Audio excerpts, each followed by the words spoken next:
It's helpful to know what direction you're going. So this is one you could practice at home if you wanted when you're pivoting. So for example, if I want to pivot, will this help me pivot? And then you're like, well, but look, I pivoted. And yes, you can pivot by doing that, but the pressure doesn't. The downward pressure doesn't help you pivot. And even if I'm falling, you say, well, I fell and I'm pushing down so I don't fall. That's true, but it would be even better yet if you push back so you're standing up.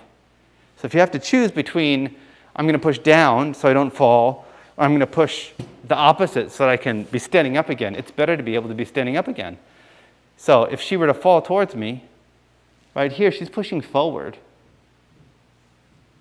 Then you can say when you're pivoting, one of the things that can make it way easier is to say, well, what's the direction? So if you just focus on one hand at a time, then you can really pay super close attention to what this hand is doing.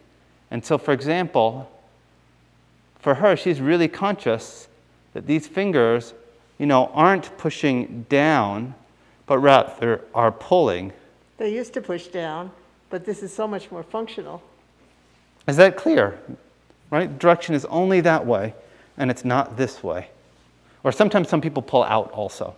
And you can do the same thing on the other arm. That here for the followers, once again, it's easy to push down on the shoulder. This is what makes you feel heavy. When leaders complain, she's so heavy, it's because you're pushing down. Right. So instead of pushing down, you can say, can you really genuinely push forward to get that pivot? Or can you really genuinely, that's okay, even though you have your hand here, you want to be careful of using the top of your hand, because that's a downward pressure, and say, well, that's not what I want. I want this pivot, that pull, to be creating the pivot. And so just practice at home slowly with a wall or chair, well, maybe not a chair, counter, and pay really close attention. Even if you can prevent yourself from using any other direction, then you'll see what it feels like.